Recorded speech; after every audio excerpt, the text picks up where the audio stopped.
All right, good evening, guys. We are live on In the Strap tonight. James Mason, co-host, Victor Clearwater. We have James here, Chuck Bardo, and Roger Bailey Learned, and Tim Lewis here. We're going to go through a couple different things, what's going on tomorrow. Put some great super matches together. It's going to be at Average Joe's Beernasium. James with this New York State Championships and Average Joe's Beernasium. I mean, putting this together and the shirts, I mean, everything is quality. We're going to go through a couple of things. So, yeah, James, how you been, man? How's everything going? We're going to ask a couple of questions and we're going to go around the room. What was the first question was, how's everything going? Yeah, how's everything going? How you doing? I know you're busy as hell right now. Shitty week, man. Shitty week. You know that. Yeah, I know. Weren't we just screaming on the phone? Yeah, what is that, man? There we go. Thank I don't know. Cut the shit, whoever's on there. Well, you know what? Let me premise. I don't know. I've been using the same metal place. These guys do. Obviously, anybody's competed at the events. I've seen the medals on this. What these people do, they're fucking awesome, and they've never missed a deadline until this tournament. I ordered these things in July, the New York State medals, and I hit them Friday and the weekend, and Monday I got a hold of them, and they're like, "What medals?" And I was freaking out. So we were going back and forth till about 1 o'clock, 2 o'clock in the morning. They were trying to get those medals. They all come from China. They were trying to get the medals here, and they said they were going to try. And I said there was too many shit bags in the business that are just waiting for me not to have something like this happen. That I can't let it happen. So I called up Greg Sharp because we were doing the qualifier. And at first I told him, I don't want the World Series arm wrestling medals. I'm doing New York State medals. That's what we're doing. And I called him Greg Sharp and I said, "Hey, I'm in trouble with this event." And that fucker put a giant ass box. That thing must have weighed 70 pounds, man. And he sent all the class medals. They arrived this morning. It cost him $500 some dollars. This morning, so we're not going without. Everybody sees that guy. I've had my differences with that guy, and I'm gonna even put up a post. I've had my differences in opinion, but we've never. That couldn't have been talked out. It was just we had obviously some different opinions. I didn't like even what happened with that last bullshit thing, but.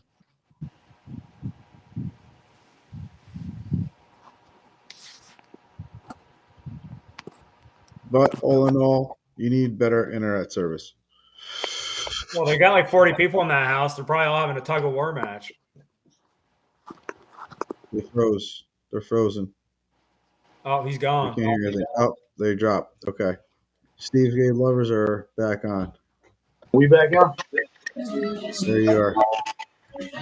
Where'd I leave off? Talking about your gay lover. Yeah, no, that obviously our name's on there, man. Who's that going to? Anyway, who's listening to music? They got to stop the music. Oh yeah, what is that? You're playing music. Oh yeah, you settle down, Chuck. Yeah, me. Shit. Hey, so I've had my differences with the guy, but I always told everybody, listen, if he says he's giving $2,000, he's giving $2,000. He's been doing it for 4 years now, and if he says he's giving $1,000, $5,000, whatever he says he's giving.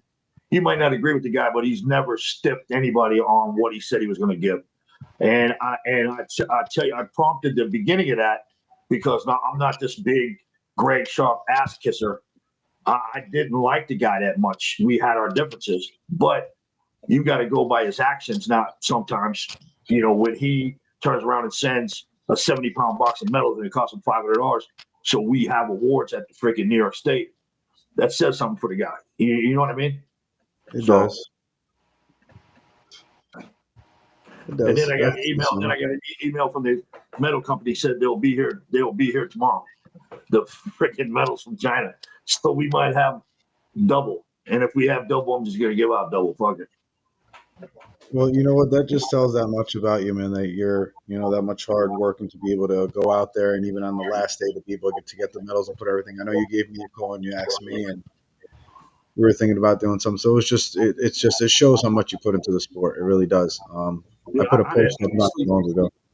I didn't sleep on Monday, man. Fucking when I got off I couldn't imagine going to this thing and fucking not having anything. I can't imagine. No. You know? The same way. The same way. Not even imagine. What you saying? What'd you look at me funny and shit? Nothing. I'm still noticing it says Steve's gay lovers. Yeah. But yeah, no, that's it's really fucking appreciated, man. Honestly, to be able to do what you needed to do and we might have two different sets of medals, but just the fact that you were able to do that, and like you said, I guess it says something about him. But all in all, I appreciate it, and I think everybody else should appreciate, what you've been doing for the sport, and not only that, but how much you do, every single day. I mean, we talk about everything, whether it's got to do with awards or shirts or venues or any kind of different leagues that we're putting into. It's just anything and everything every single day. So I know how much you put in. So I appreciate it. Yeah. I mean, I appreciate that, man. Tim Bruce will tell you, I'm no fucking saint. You know what I mean? Yeah, I mean that's crazy though. Like how you said it was a month you ordered those and they didn't show up, or what's that? how long I've ago ordered in did you July. place This the guy, July. 2.5 years, they've never missed a deadline. Oh, And those are the medals that I got. East West, those East West medals are from there. The King of the Table medals are from there. Steve's medals are from there. New England's medals are from there. Texas orders the medals from there. I gave it all to everybody. They're from China. right. You're getting your So medals from China. Yes. That's the problem. I mean, it might have to do with all that, tariffs, whatever stuff. I don't know. American medal. But, Better. and Steve will tell you, this guy they do great work. They do great work trying to find somewhere else. If you get it in the States, you're going to pay triple for those medals. And I wish I could have a stateside. I wish I could. But you ain't going to try to recoup. You look at even the beach medals, right? Victor, you got a beach medal, right? I wasn't able to make the beach. Yeah, we're the beach medal. Oh, you weren't? Why did I think you were there, man? Somebody looked just like you were there. Anyway, the beach medals were fucking awesome. And I mean, they cost money though. They're as much as I paid for the medals, that I paid that the tariff, and so almost exactly. So it's double. Those medals are nice. Yeah, double, man. James, can I ask you a question about the beach? Yeah. So I heard from some of the arm wrestlers that even though the competition and like stuff was held at Harpoon Eddie's, that the staff of Harpoon Eddie's was like refusing to serve arm wrestlers, or they were like ignoring arm wrestlers. Is that true? Some of the service. Wait, what? Hold on. Go. You blanked out for like 30 seconds. Some of the guys that went to Harpoon Eddie's and went to the beach said that the staff at Harpoon Eddie's was like refusing to serve arm wrestlers. They were like walking around and not bringing them menus or whatever, and like kind of like ignoring them. Kind of. Is that true? I would No say. way. I was getting food and drinks the whole time. Is this true? No. I would say, let's not say the arm wrestlers are liars. Let's say it's a misconception on their part, and maybe I know they had a lot of new staff. The woman that guy that owns the place, they have a child that was playing in SU, a scrimmage game for SU, and they were coming to the beach to set it up, and then they were taking off to the SU game. When she got there, 6 of the fucking people that were supposed to be working called in. She had to stay and couldn't go watch her son at probably his first scrimmage at SU, and she wasn't happy about that. So I think that they were short-staffed, and I think that the newer staff didn't know what to do with the arm wrestlers. Maybe some of the girls didn't know what to do with them. If they were like sitting down at the tables, or if they were actual customers type deal. I didn't know. No, there wasn't that many customers. Most of the people were in there were arm wrestlers. Yeah. There was. Man, I was one of the arm wrestlers, man. I got drinks and food there served with no problem. All the food was great. All the drinks were great. I was there last year. Didn't have a problem. I would say anybody that's willing or wanting to go there should go there next year. They have phenomenal food. James does a phenomenal fucking job every single time. So I didn't hear anything or anything like that. I mean, I'm one of the guys that were there ordering and eating food and I mean, I even needed my food earlier because they knew that I needed to get up there and ref, and they brought it out ridiculously quick. I was stuffing my face, went back up there, and my food sat there all day. The guy's just like, "Don't worry about it. Nobody will touch your food." So I thought everything was great. Victor, I mean, you're the first person I heard say that. But again, I don't want to say the arm wrestlers are full of shit. I just think that there might have been some misconception on both sides, and I know they were short staffed because that happened right at the beginning of the day, and I felt bad for the woman that owned the place because her son was scrimmaging. That's you. Yeah. Of course, you want to see that. I understand. Yeah. So I think it was a matter of a combination of things. But how many businesses? Hey, Steve, how many hours you got to work a day because you can't find a fucking employee? man, I just got home.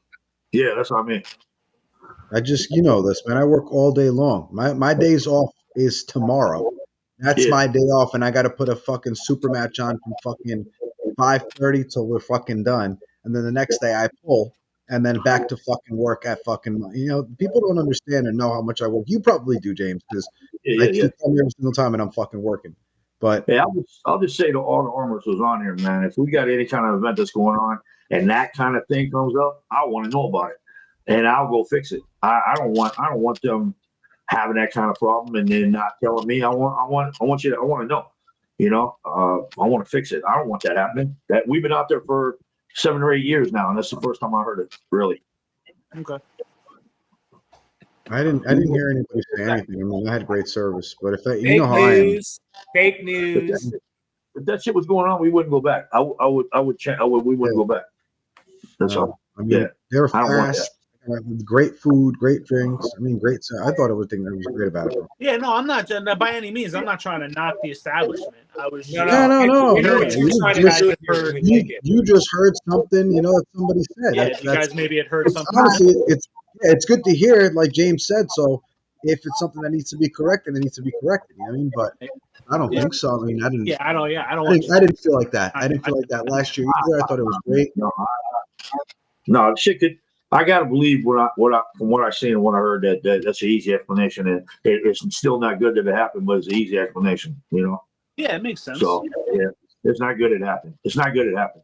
And next year when we go back, I'll make sure. Now I'll be aware of that shit, and I'll be looking around. So yeah. I'll assign Steve to make sure everybody gets a cocktail and some fucking food or some shit. Steve, that's your new job next year. You're the head. Steve, you gotta use your tech support voice to get him to you're the head. Take care of that shit. I want my friends like, you know what? We're gonna order a shitload of wings and a shitload of food, so nobody can say shit at all whatsoever. Great. If you didn't get some food, that's that's your fucking fault. We had fucking wings out here. I didn't eat anything, and you know what, Victor, I got some bitches on that fucking tournament, man, because last year I was able to get at least a pitcher and a half of rum runners down in the first hour and a half. And this one here, I had to work too damn hard, and I only got one rum runner the whole fucking day. So I have a big bitch on that, dude. There you go. Yeah. The only thing I gotta say is that it was hot. It was fucking hot, man. I did hear that it was very hot. I hear it's hot every year, though, right? Yeah. Isn't that like one of the things? It's always hot there. Nah, last year was all right. It was kind of rainy actually last year. It was cooled down. It was pretty good. It's the beach and it's August. Yeah, that's what it's supposed to be. Yeah. That's a great. Yeah, they're all the babes. It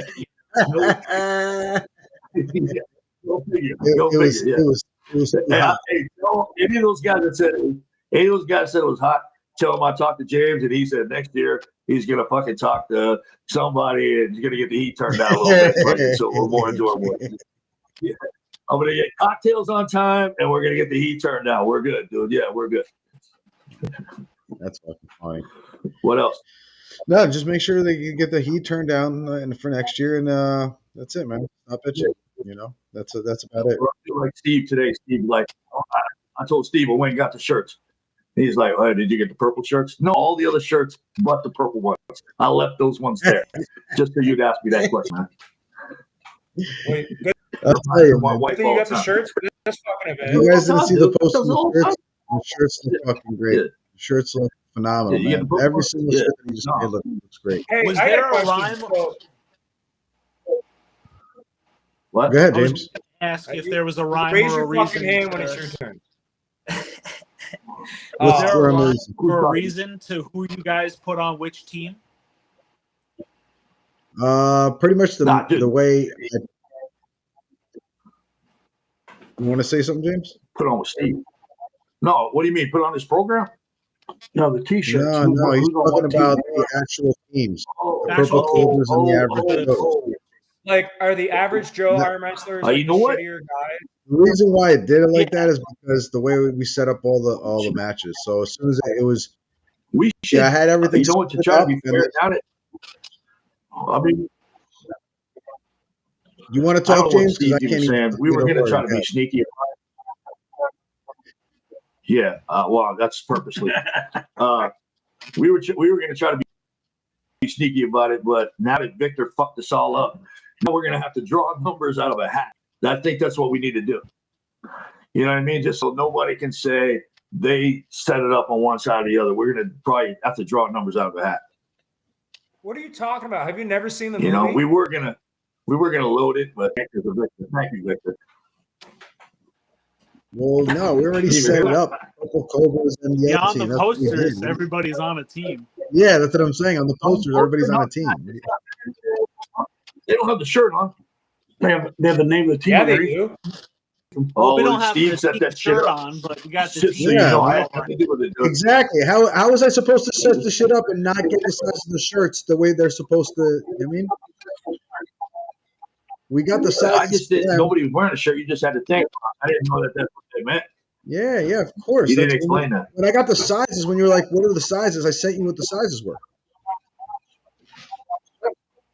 Yeah, I know, but it did it. It's not like they got a poster, so it could be interchangeable when we did do it. It didn't. We didn't say exactly who was going to be what. What? Yeah, no, Steve. Yeah. So, hey, Victor, there's your answer. If things are screwed up, Steve did it. All right. First of all, nothing's going to get screwed up. Everything was placed the way it's supposed to. Everybody's on that team that's on the poster. I gave the shirt sizes, everything to James, so everybody's supposed to have either a Purple Cobra shirt or an Average Joe shirt on that specific size. So everything should be fine. Fucking James. I have signed everything to Steve, so if there's a problem, we know where it came from. He's such a fucking... Just put that out. Everything's gonna be fine. As long as that's why I asked him, "Do you have the fucking shirts?" And he goes, "What do you mean? Do I have the shirts?" This is why. This is exactly why. This is the reason why. This is If why. it's not fine, we'll know now who we're looking at. Are you sure you got the purple shirt? Yeah, I'm not so sure. I'm gonna go back and look. Go check. I'm sure that he didn't probably. I thought they were blue. No, they're not. Jesus Christ, no. Sure, yeah. He was already complaining about the green ones. They didn't look purple to me. He was already complaining about the green ones. Yeah. What are you going to get a shirt? Are you going to be there? What's going on? Who? James the Menace? James Road Mason? Yeah, James. Mason. Yeah. I'm probably not going to make it. Yeah. I've been drinking pretty heavy tonight, and I'm going to go party up at the Snowshoe in Vermont. I'm going to go dry hump some pussies at the pool hall, and I'm going to just work my way through. Guy lives in Canada. He's not coming down here. Who's your brother coming down with? Bird and Phil are riding together. I feel really bad for Vadim, bro. Like, you should come up. What the hell's going on? What do you mean? You should come up with your brother and then pull the next day. Well, they're not staying for the next day. Well, at least just come down then. So I'm going to be honest. I'm trying to get a new career, and you can't do the things that I know I'll do. So I've taken up drinking as a legal substance. And honestly, right now is I gotta smash Tim Lewis next week. So Oh yeah, pay-per-view. You lost to Yosef. I saw a video of you losing to Yosef. Yusuf Wilson. Yeah. I lost to Yusuf Wilson in 2021. No, it was 2023 actually. I think. 2023? Yeah. Never happened. Oh wait, is that when I had a super match the same day? Possibly. I didn't hear about that part. But Tim, all I'm going to say is, brother, I don't know why you want to do this. Like, there's a height requirement to ride this ride. And listen, dude, everyone needs to buy the pay-per-view or show up. Number 6.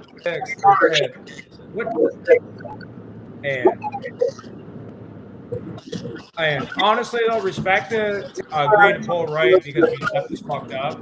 But me and Tim are going to run it back left when my left is healthy, and I respect him for doing that. And I think that'll give him time. We'll get to that eventually, you know. Yeah, I'll rape him left-handed eventually. That's what's going to happen. But it needs to be healthy. And then anyone else that wants it when I'm healthy left arm is going to get it.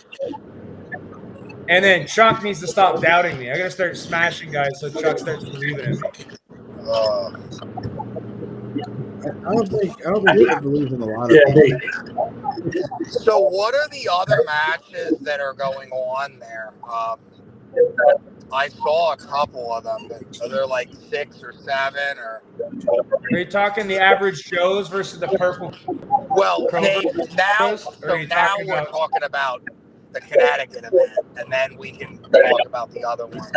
Okay, they got Bill Sinks versus Ron Romani. What do you guys think about that match?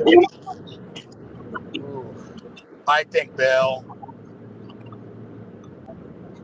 What do you guys think? What do you guys think, Bill or Ron? I have to go with Bill with everything. Bill's my guy. I have to go with him for everything. Yeah, I would say James better go for Bill. Yeah, I mean, I don't even think it's, and nothing against Ron and Rainey, but I think Bill's going to smash him. What do you think, Chuck? You've been repping some matches. I think Bill beats him. It'll start out as a good match, but Bill for a guy his age, his long game is good, and I think he can get outlast Ron in that match. Well, I got a question, Steve. How surprised, and Chuck, you were there. How surprised were you guys on what Bill did to Miguel? Well, not only that.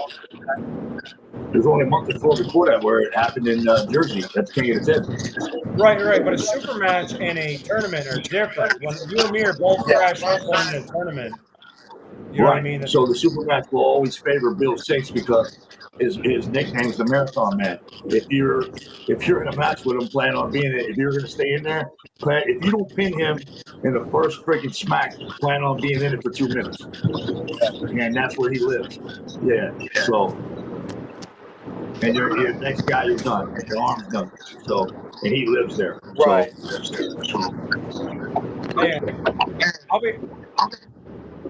I think Bill's gonna win. I think Ron's strong. Like, I don't want to shit on Ron like that, but I just do. I love that we got a guy in Vermont that's still killing it. Like, we got that top tier athlete. You know that one year he was still probably top of the line. He's got young kids. He's got a stonemason business building big shit all over Vermont, and he was firefighter of the year that same year. All that thing going on, he's in his late 60s. He was the firefighter of the year in Vermont? Yeah. Okay, I'm going to take him up on that one this year. We're going to do that. It was a couple years ago. It wasn't this year. It was a couple years ago, but he had all that going on, you know, so crazy. Oh, it's Yeah, Jinx maybe he wasn't get screwed. Okay, another one at the Turtle Man Classic Super Match Series is Black Ice versus High Chief, left and right hand. What do you guys think about that? Ooh, that's interesting. Ron Clember and Black Ice. I haven't seen Black Ice fool that much lately. I'd have to check the results. He probably was in Pittston last week. But I didn't see how he did. You know what I like about Ron? I like Ron. I like Ron. And anytime I can use Ron as a referee, I will. Because Ron knows every single arm wrestling cheat that was ever freaking invented. So if he can get away, he knows every one of them. If he can get away with them, he will. So we'll see if he can do it with Ice. Ice is another mini Bill Saints. The longer the match goes, the better it is for him. So. And Ron's pronation is insane, dude. If you've never pulled Ron Columba, his just like that motion, I think that's all that guy does every day. I think that's how he drinks coffee. And most of Ron's matches, I mean, even 20 years ago, they were mostly flash hits. You know, even 20 years ago. So I think Ron will at least get one flash in there. You know, whether Ice is going to get a stop, you know, will be a question.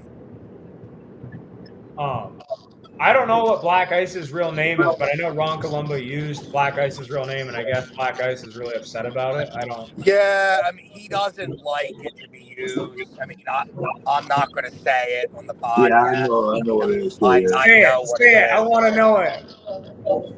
I mean, not in public. He doesn't like it.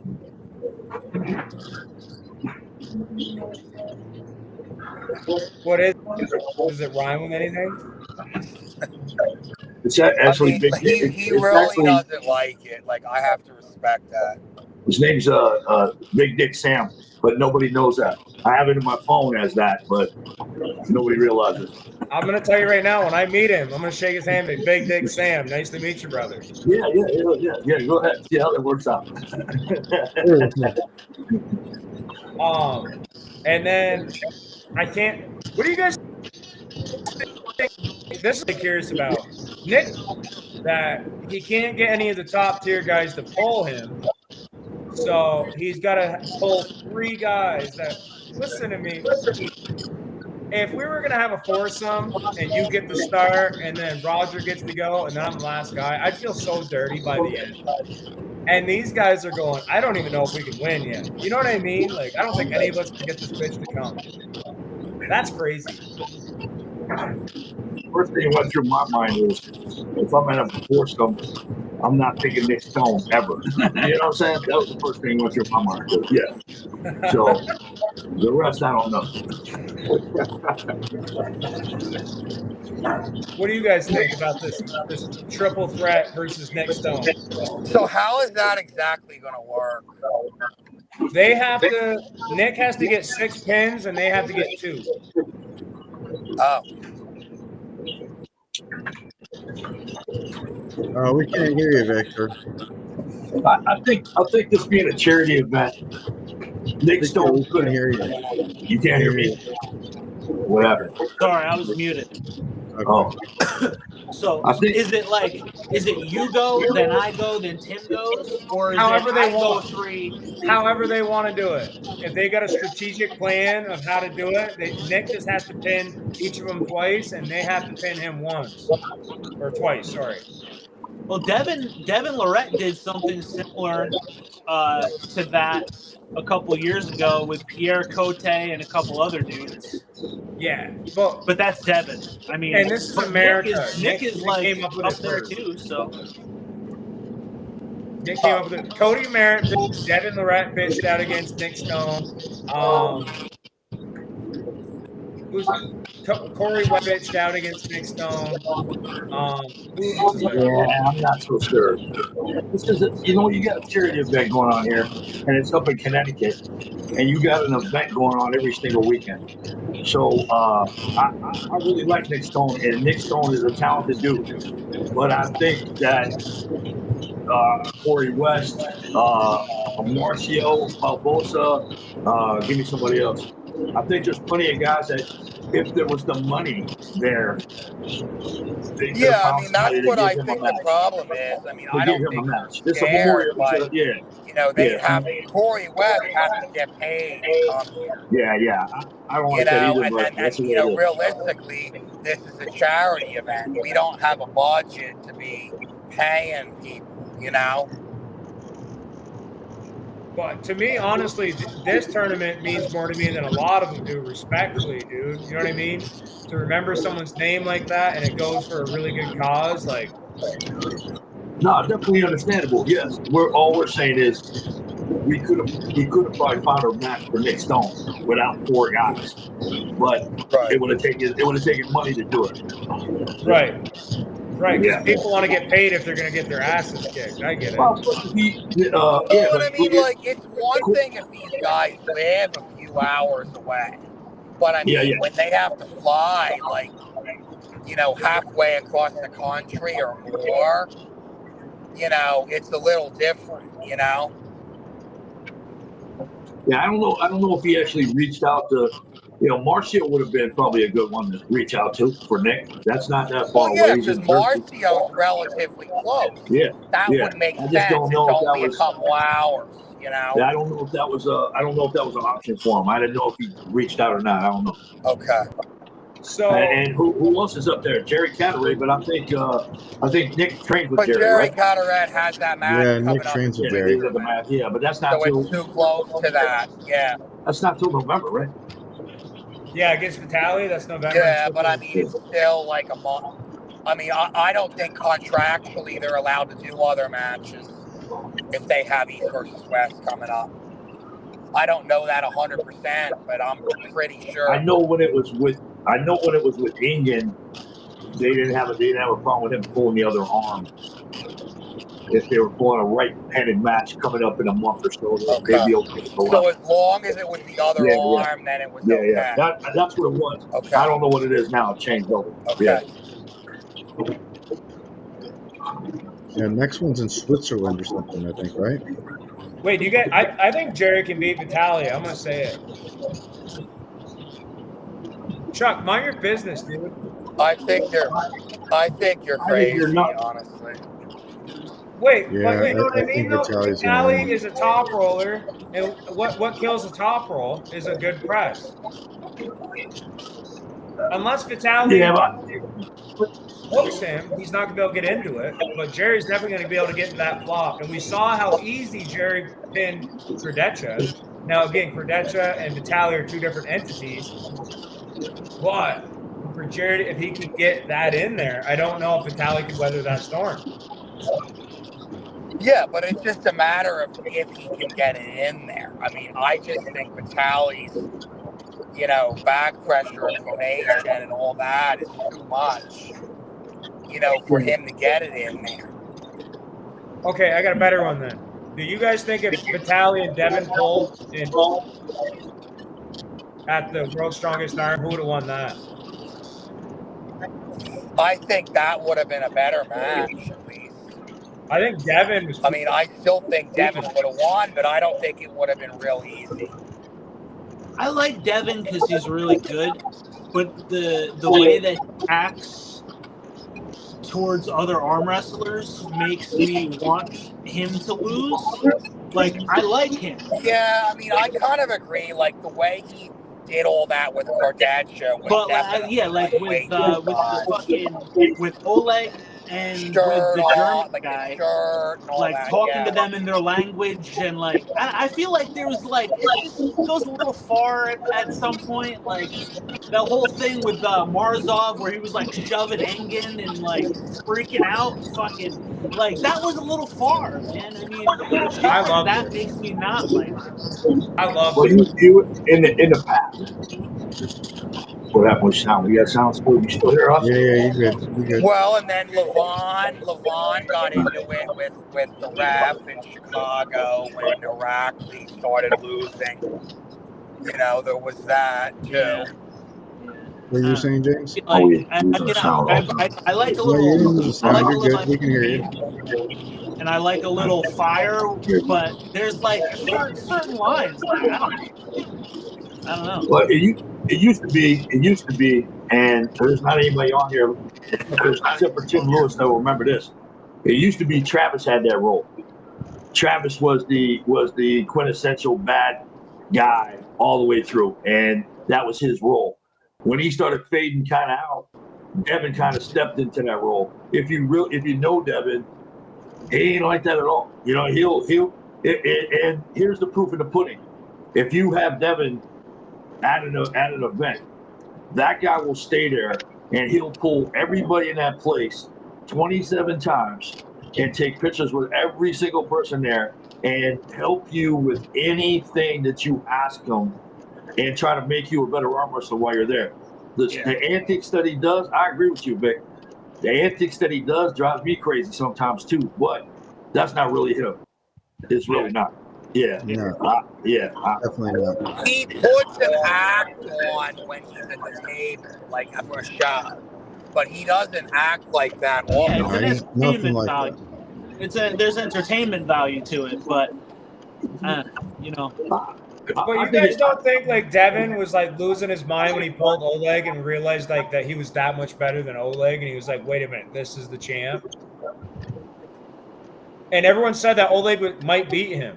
Remember that? Like people forget this. Well, shit. I mean, they were thinking that because he had to cut so much weight so fast, right? They thought he was going to be depleted, and he still wasn't going to be strong.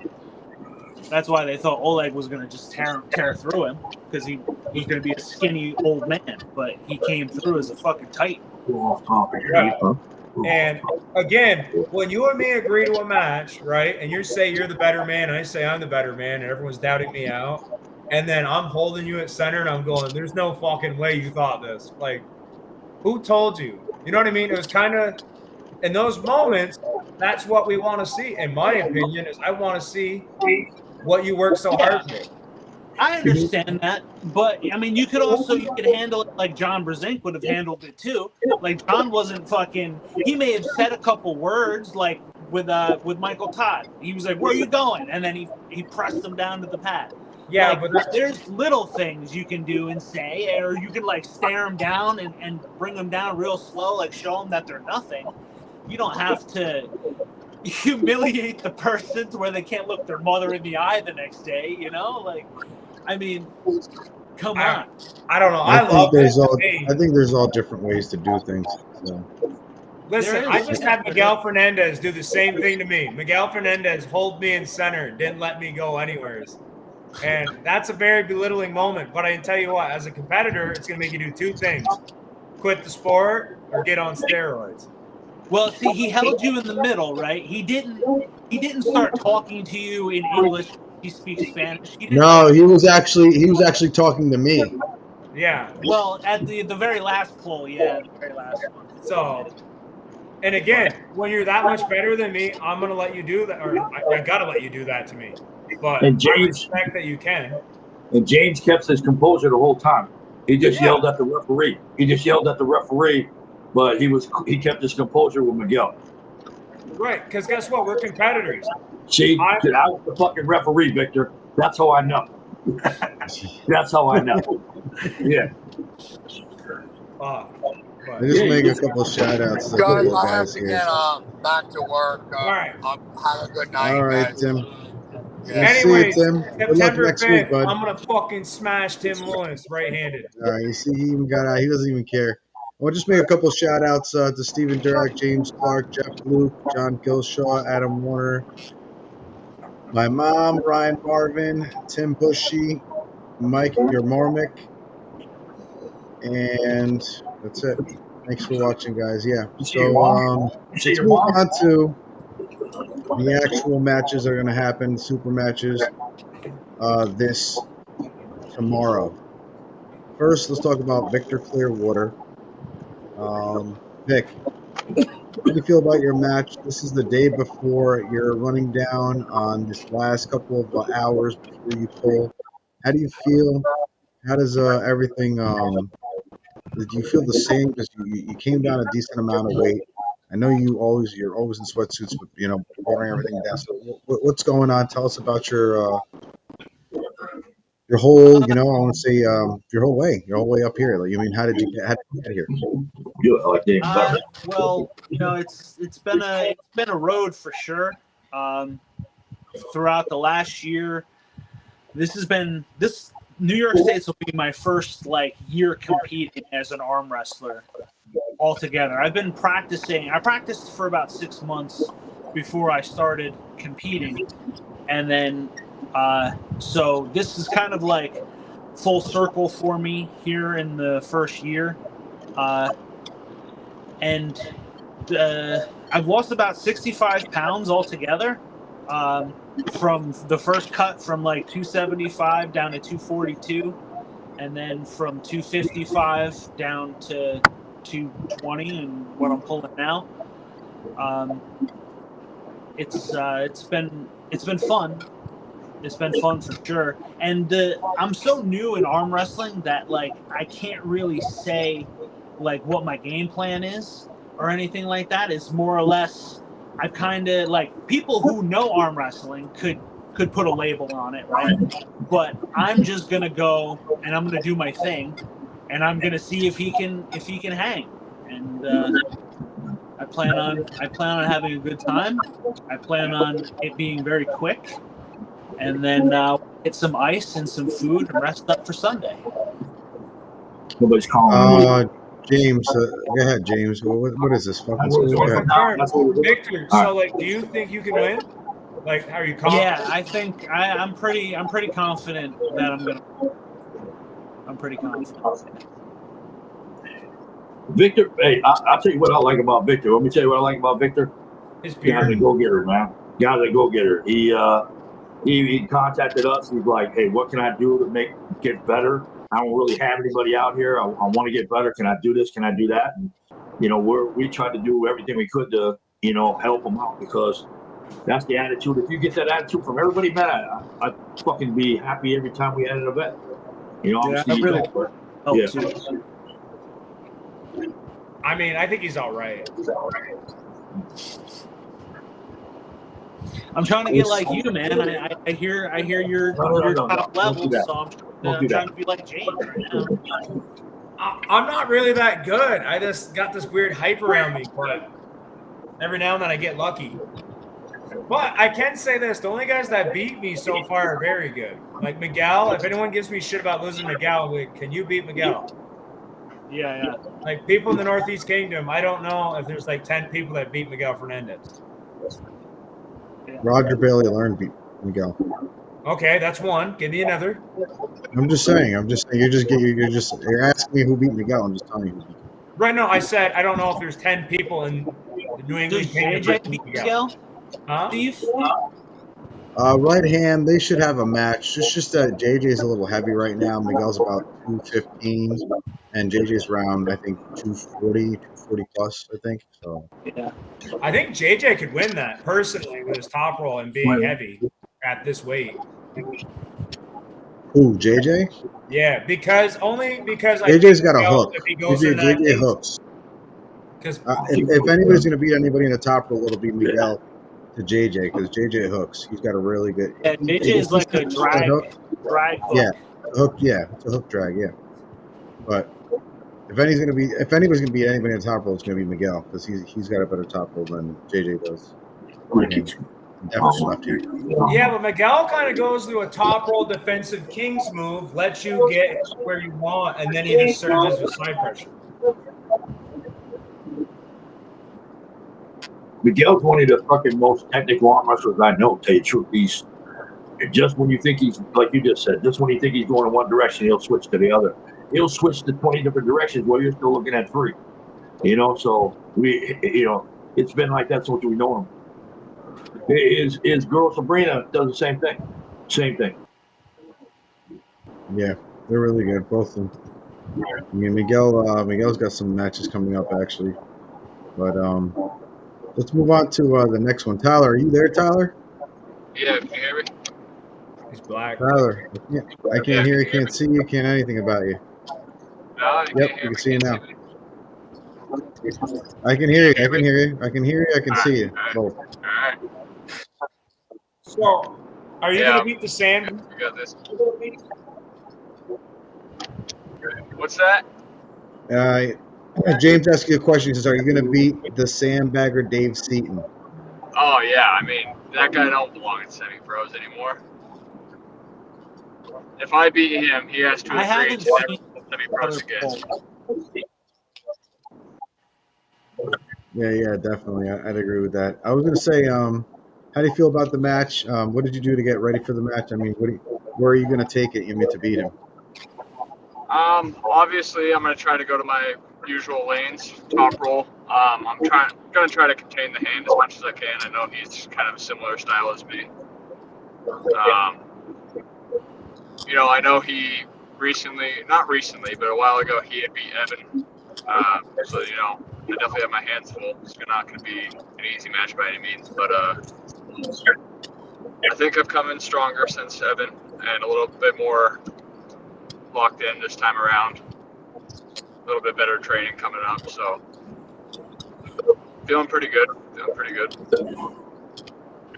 What do you think you need to do to beat him and maybe adjust a little bit comparison to what happened with Evan before? And I like you think said, Evan lost to Dave Seaton as well. So what do you think you need to tweak? I think I need to focus more on what my lanes are and not so much my opponent. I think with Evan, I was focusing on going high with Evan, as high as I could, and really he's just better than me there. I have a little bit more containment than he does, and I probably played into that strong too. So put a lot of work into that, and hopefully that's gonna go is blocking the containment and then go to my normal lane. Nice. Do you see this being a close match? Do you see this winning without a problem? How do you see this going? I think either way, it's gonna be a difficult match. I think one of us is gonna end up getting opened all the way up probably. So probably gonna be some sore arms after the match, but I think it will be either a 3-1 or a 3-2 favor. This is an easy one to figure out. Right. Is it easy, James? What do you think, James? What do you think, James? It's easy to figure out. Yeah. Tyler, are you Purple Cobra or Average Joe? Purple Cobra. Yeah, you're losing. Sorry, man. That's the way that's the way it goes. Sorry, man. I didn't want to blow it for everybody, but Average Joe's win. Nobody seen the movie? Average Joe's win. Sorry, man. Just we might have to split the teams up. You might have to split the teams up. James might be a captain of the Average Joes. I'm going to be a captain of the Purple Cobras. So we might have to split the teams I up. like that. I like that. James has vibes, and Steve has Ben Stiller vibes. We're gonna have to split the teams up, and then that's it. That's just about it. So then you're saying it's a sudden death match at Steve against James. Yeah, right. Hey, what are the 5 rules of dodgeball? Dip, dodge, dive, something, and dodge. There's 2 dodges in there. Yeah. The first and last one are dodge, dive, and duck, and dick. Dude, Rick Ford was a fucking G. Stay out here longer, but no. Gotta get a haircut in the morning. Yeah. All right, man. Have a good night, guys. I'll see you tomorrow. Thanks for coming on, man. We appreciate all. Yeah, hold the fuck up. I'm not finished yet. I was gonna run, but I still got something else. What do you got to say? What the fuck do you want? Yeah. I'm giving you this, right? For the longest time, my wife and a lot of other people, even when we talk to some of the top people, they would go up to the table, and there's times where Victor can contest to this. There's times when you get up to the table and you get tucked in there, and in your mind you're like, shit, do I got the right leg for it? Is my elbow in the right place? Is my hand where it's supposed to be? And that shit will haunt even the fucking most experienced people at some points, right? So she started doing more of what we would call shadow arm wrestling. And even the Swedes do it. And they got that table in front of a mirror, and they'll step up, line up, they can watch it. They'll do an imaginary match just like you would on a shadow boxing in the mirror, and then they'll step back and do it again. So there was a time period where she was doing that, and I would tell people about this, and they'd say, "Oh yeah, I do that too." And I'd say, "How many times do you do it?" And they said, "Well, I did it like 50 times this week." I said, "My wife did it 1,200 times this week." That enabled her to step to the table and no longer worry about where she was. Now she could concentrate on the person across from her. She didn't have to worry about it no more because it was a natural thing at that point. This is one of the first Yes. things that So- James told me a long time ago, actually, when he told me to set up, lock your lat. I mean, he told me exactly, and that's pretty much exactly what I do even when I set up with bands and I just start hitting. That's one of the first things. I don't pull comfortably. I pull uncomfortably, like they're gonna set you up straight, square, just so when you're gonna pull somebody in front of you, you already know how you have to set up. You know, you already know. It's a lot easier. You know, it's a lot more comfortable for you when you're already at the table in front of you than when you're trying to pull easier with the band and you're not really setting yourself up the way you should when you're about to hit with somebody in front of you. Like, if You know what I mean? people are really listening in like the videos of arm wrestling videos, there's like gold nuggets everywhere, right? So in the Brian Shaw and Toddzilla video, Brian's trying to press Toddzilla, and whoever's talking to Brian is telling him to tighten his core and like use his shoulder, get his shoulder in, tighten his core, like tighten everything up to like help in the press. And in the moment, if you haven't heard that before, you're not thinking of like bracing yourself and getting tight and getting ready, you know, you're just like, you're there and then they say go. So you're just going from there if you're not already tense and tight. And then with the shrugging video with Paul Lynn and Mike Todd, he was talking about how he does heavy shrugs because he like shrugs into his press top roll thing. And like stuff like that I hadn't thought of trying to incorporate or at least thinking about before it was heard, you know? Well, you're definitely going to squeeze that lat and try to keep that arm and that lat and the side of your body as one unit. You don't want that arm getting pulled away. You want it to be one unit. If you start with that trap, your lat will automatically tighten up. You can't help it. You know what I mean? There's times where you can forget to freaking squeeze that lat before the match starts. But if you freaking do that trap, you can't because it goes right with it. You know what I mean? So that's definitely something you definitely want to look at, you know? So my wife, I was screaming. I was repping the beach tournament, and I'm trying to yell at Steve to freaking trust that shoulder because he was hitting that flop wrist, and I'm like, without freaking trying to give him coaching while I'm at the fucking table repping, which is the hardest thing to do, man. You know what I mean? So yeah, I got to figure out a way to do that. Maybe sign language or something. You know what I mean? So that sucks. I know what he's talking about. When you're repping a match, you're holding, you're like, ah. Yeah. I just wanted to grab him and say, "Cool, stop fucking doing that flop wrist. Get the shoulder." I get so like, in there, dude. I get crazy whenever I see somebody go for a flop. Like watching Peter Brenna flop press makes my stomach hurt. Like he just doesn't care about his arm at all. He just gives it his all, and I love watching him. It just makes me nauseous. There was a guy up in the New England, Nick Huck. Flop pressed everything, and his shit was like, I don't even know how he was working that position. And then he got beat up by Joe, who was Harrisburg. fucking what's his name? Gold Chief. Oh, Justin. Yeah, Justin Bear. Yeah, one of the friggin' what was it? Street Barstool. Yeah, Barstool Sports, and then we never saw him again. I don't know what happened there. So, but he flopped wrists for years, man. Crazy. He had a good wrist was all the way back too, man. It was good. He almost touched his elbow with it, freaking hands. Yeah. So we gotta run. Chuck and I are old kids. We gotta go to bed. It was great seeing you, Chuck. Great seeing you, James. I miss you guys. I'll see you soon. I hope you guys tomorrow. We'll see you soon, man. Get your car and come down this weekend, James. Come down to some arm wrestling. Chuck's got a queen bed in the gym, man. Chuck, you can sleep with him. I'll be Little Spoon. I'll be Little Spoon. I'm a good guy. Yo, you can sleep. That's valid. Hey, Steve, check this shit out. I found this.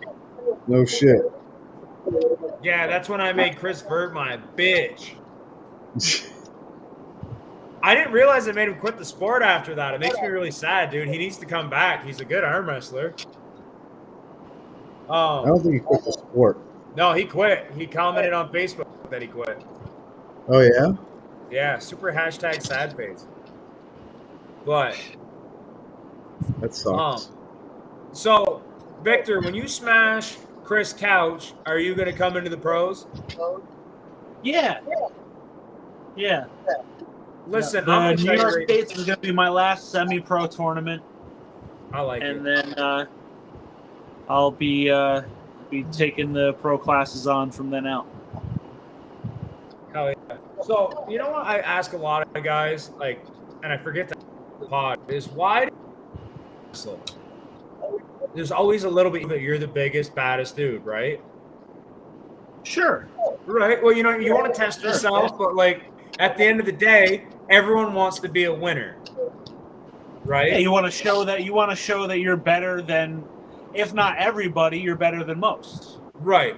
So I think the problem is a lot of people are so scared of getting beat. They're like, oh, I'm not ready. It's like, listen, dude, nobody's ready, right? You don't know until you know. And you could pull semi-pro for 10 years and then pull a pro. And until you feel that level, you're not going to know what you need to improve on, right? Yeah. And I never got to pull, like,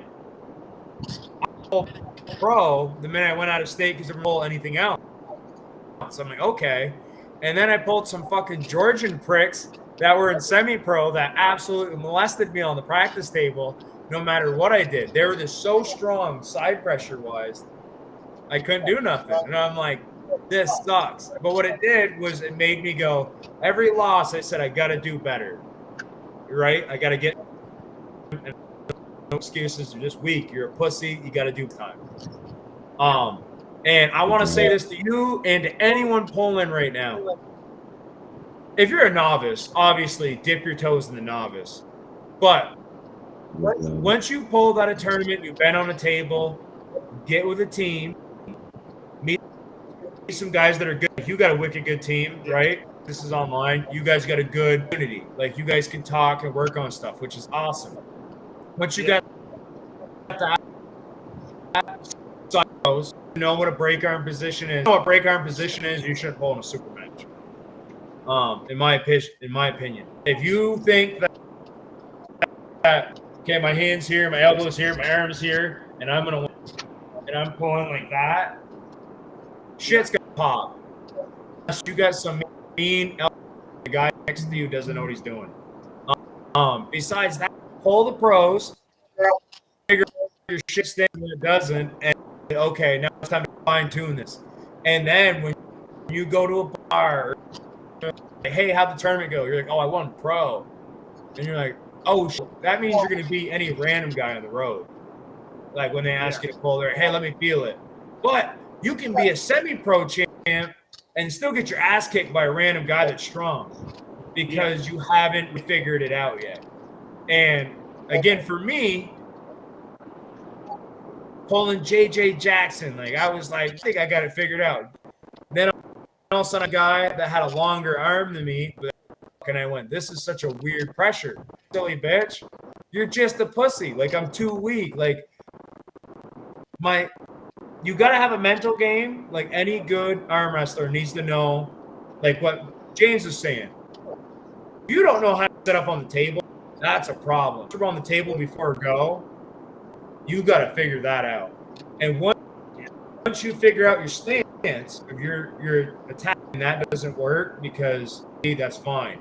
But if you don't know in your setup that you fucked up, that's a real problem. That's what you got to practice that practice. People are doing slow and they goes, well, guys that pretend that. And I've seen guys set up with their toe square, their shoulder square, and they're set up like this. And I'm like, would you really do that in a tournament or a super match? They're like, I feel good. I'm like, this is fucking terrible unless you're going to do a pose. The only time you're going to put your feet flat, you're doing the craziest pose done. Yeah. You're still move your leg transition thing. Or most guys in a losing position and pull like this instead of just their hips and treating it like a bicep curl. You're at practice and you're in a losing position and you're starting to bone lock because your arm. If you're at practice and you hurt, it's because you were pulling in a position that your body's not meant to pull. Right? And practice is what? Practice is for pussies. Practice. I like that. I like that a lot. But no, practice. If you're not getting better at practice, if you're leaving game, you're doing something wrong. Wrestlers and anyone getting in this community, this is a big problem. Everyone always says, oh, it hurts for years. You want to know why it hurts for years? It's because you don't know how to pull right, you don't know your lanes, and you're trying to figure it out till one day you just power through and you keep trying. You're like, oh, I've been pulling wrong for so many years, and now I get it. You know what the biggest thing? You gotta have like a schedule. You gotta have like a schedule for it. You gotta like have your pressure. You gotta have your pressure practices, and then your practices to where you're doing ready goes and you're amping it up a little bit because you're like you do need to put your tendons under stress to build them. Like then slow pulling is okay, but if all you do is slow pull, it's gonna take you a tournament or two to get used to going when the ref says go. Or like listening for that go instead of just 1, 2, 3, ready, you know? Mm-hmm. It's like ready, go. That's something you have to practice. Like my first tournament, I felt like I had to. I'm gonna say it to the refs this time too, because like it's so loud in that building that I was having a hard time hearing the refs even say go. So I was missing the go a lot of the time. I was catching everybody because I can't hear anything. So, like, they got to speak up a little bit. We got to listen a little better, but that's also something you got to practice for. Yep. Oh, yeah. So, the big thing I tell a lot of the guys is, my pro tip, if you're facing the head ref, you should be looking at his lips. Why? Because the minute, if you're saying ready, go. I'm already, if you I hit on why. I hit on why. I hit on why. That's when I hit. Ready, right? I'm already blasting through your fucking arm on ready. Right. But and the way I can prove this is when I pulled that Steve's tournament, I blew my right eardrum and I'm deaf in the left ear, and I had an earplug in this ear. So when I wasn't pulling, facing the head ref, I was looking to the right, kind of like this, but still heads facing is where your arm is going to go. I know that sounds crazy. Same thing on a motorcycle. If you're trying to do a figure 8 turn and you're too afraid to look this way, your bike's not going to turn no matter what you do. Same thing with arm wrestling. If you're looking this way or you're looking this way, your body's going to stay right there. It doesn't matter if your brain can tell it, look at what you're trying to do to really get that fine tune. So I tell a lot of guys when you're setting up, if you're going to aim with your pointer knuckle or your middle, whatever you're going to aim with a part of your body before you go, like you're shooting a gun. If your sights aren't lined up to where you need to pin, you're wrong. Because if you're like, okay, like what you just said, you said you're going to try some tricks, hopefully it works, right?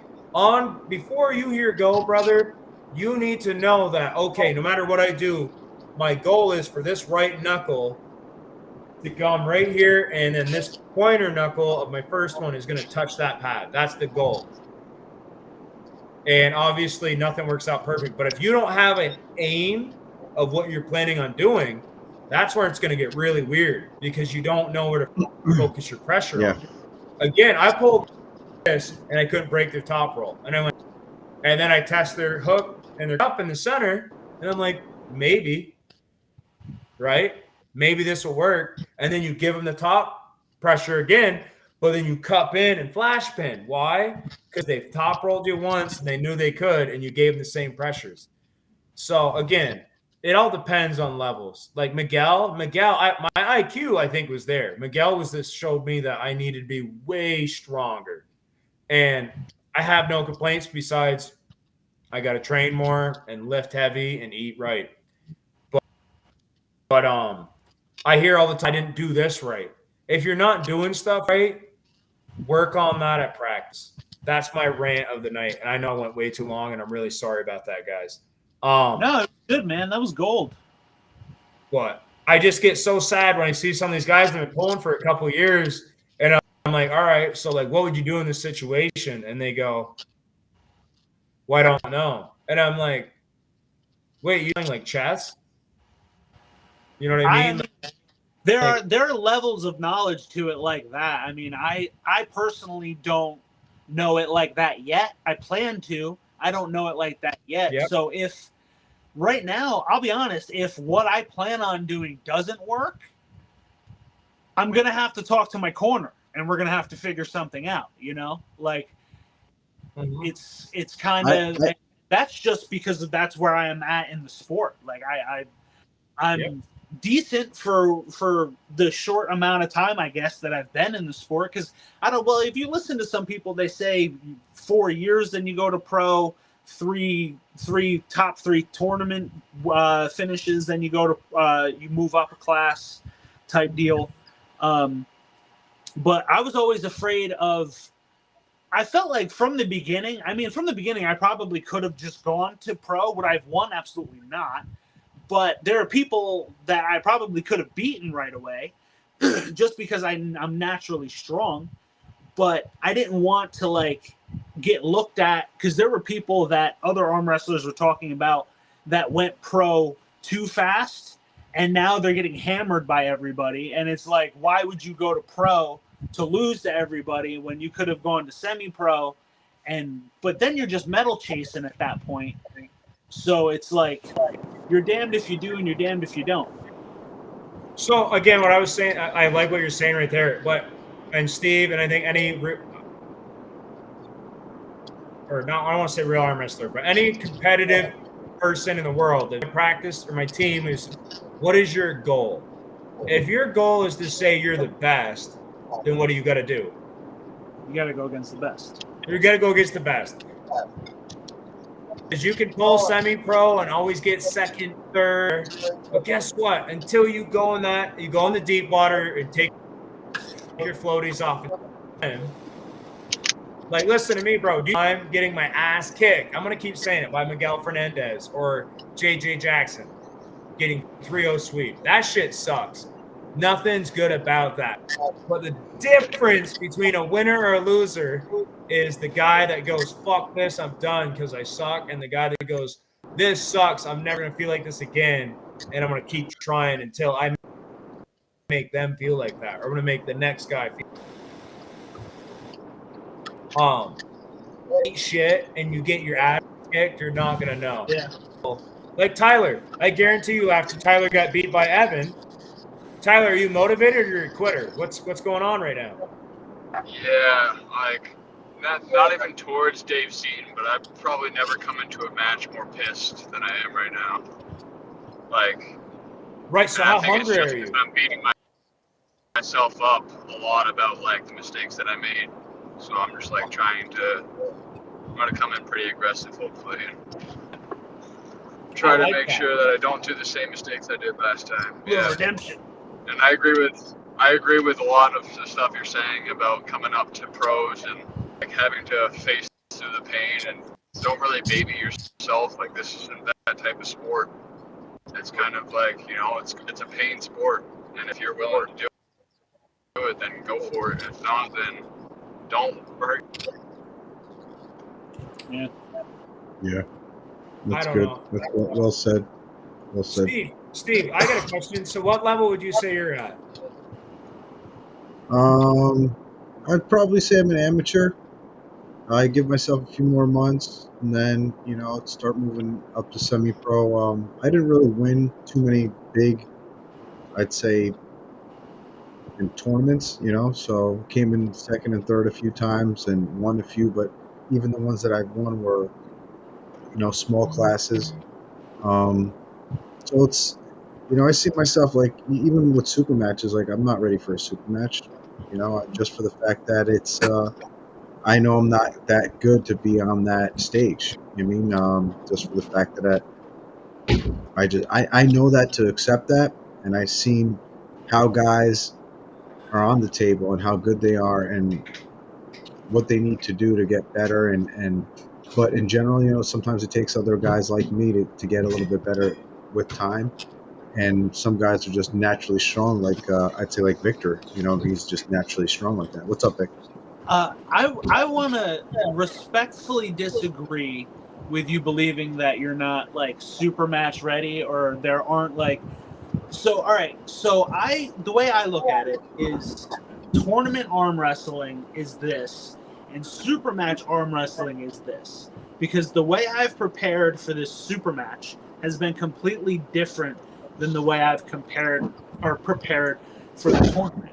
And I feel that they almost could be, because they're treated as two different things. So they could be like their own separate thing. Like, you don't have to be a pro tournament arm wrestler to do super matches. You know what I'm saying? Like, you could only specialize in super matches. That could be like your thing. And then there's dudes who have crazy endurance who could then specialize in tournaments.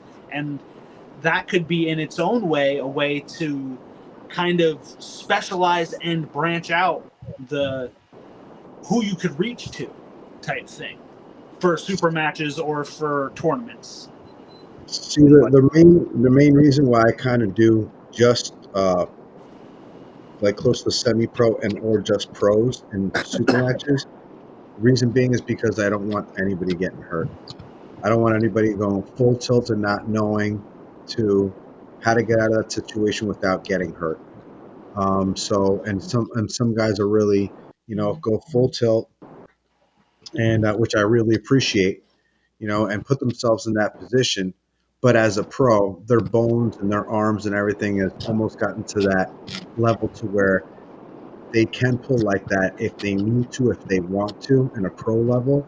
And I've seen that before, and then I've seen others, in just people being novices or amateurs and getting in a bad situation. And sometimes things happen and sometimes they don't. But I would rather have a professional on the table and know that they're in that position, or know that they need to get out of that position in order to do what they need to do to win. If that makes any sense.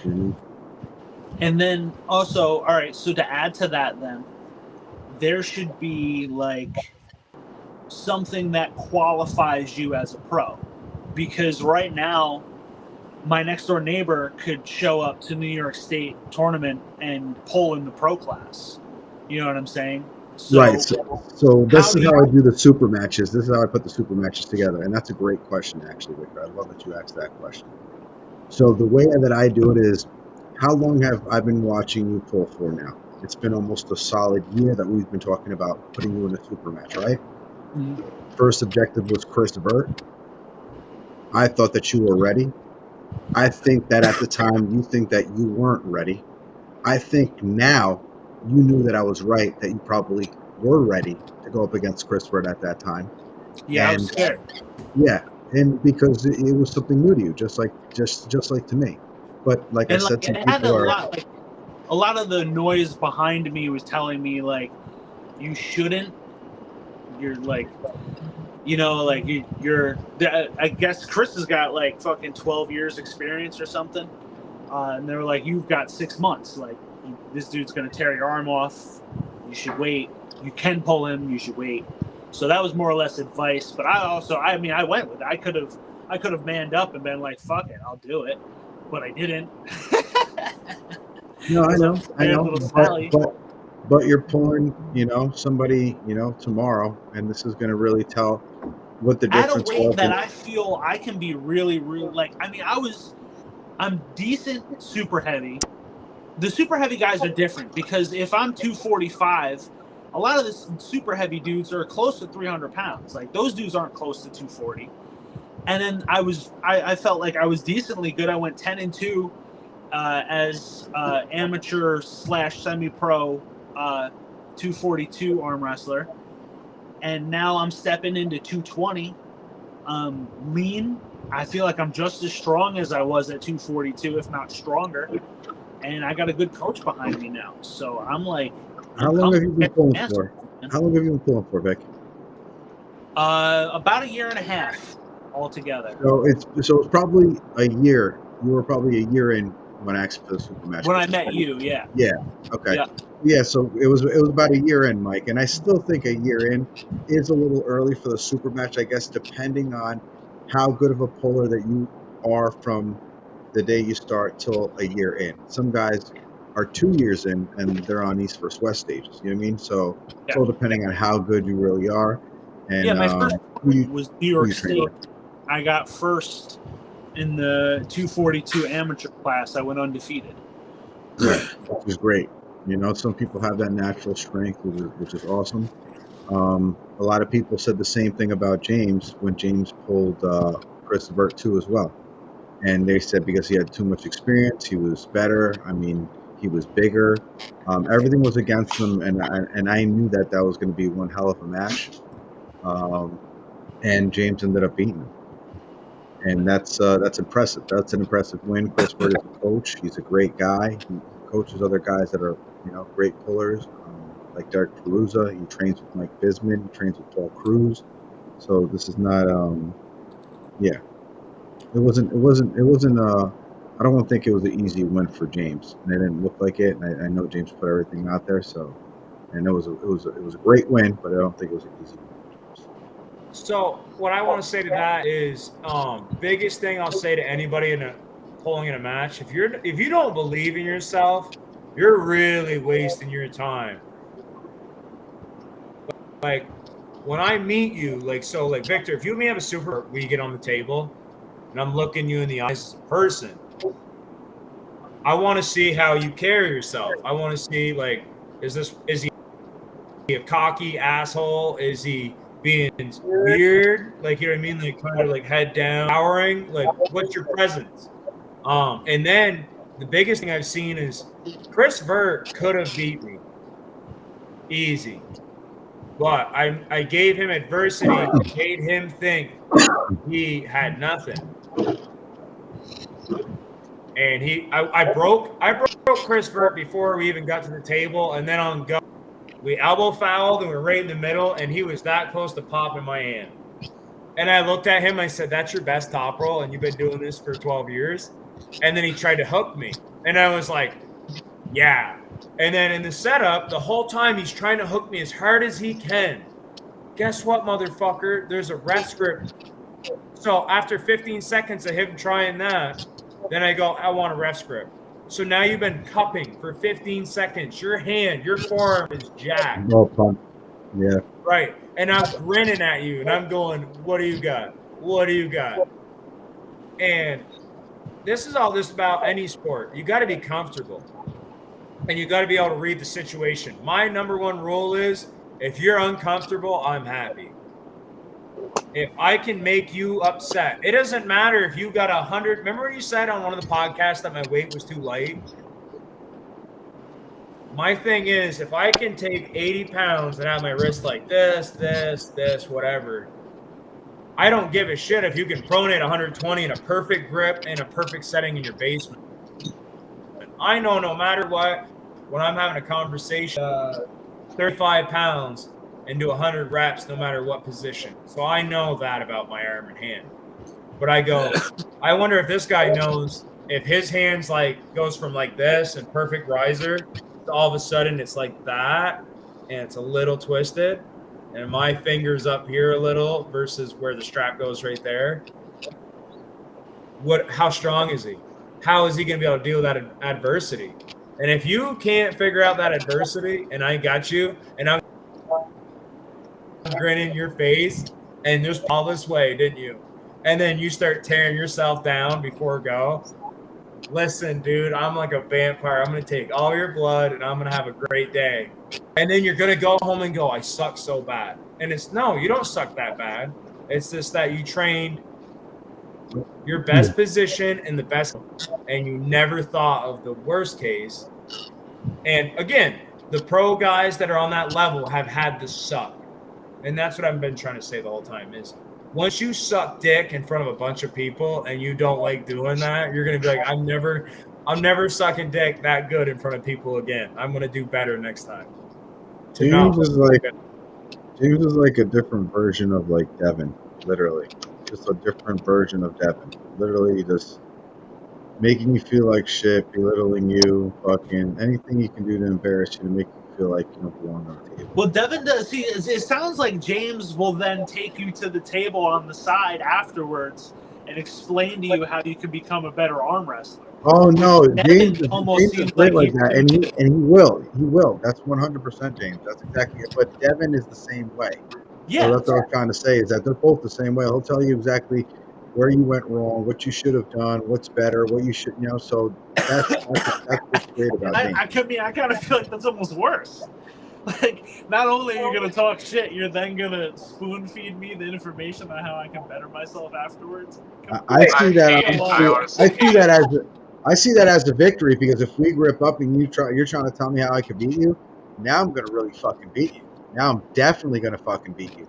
Now I'm going to work on exactly where I have to go in my hook, or I'm going to press you, or is it my riser? Is it my back pressure? I mean, what is it? Is it my hand? Is it my fingers? What do I need to do? And if you're telling me now, I'm going to go there. There was a guy I used to train with that was, I forgot, man. What's his name? And he's much bigger than me. He's about 198 class. And he used to, what's up? Go at 7:30.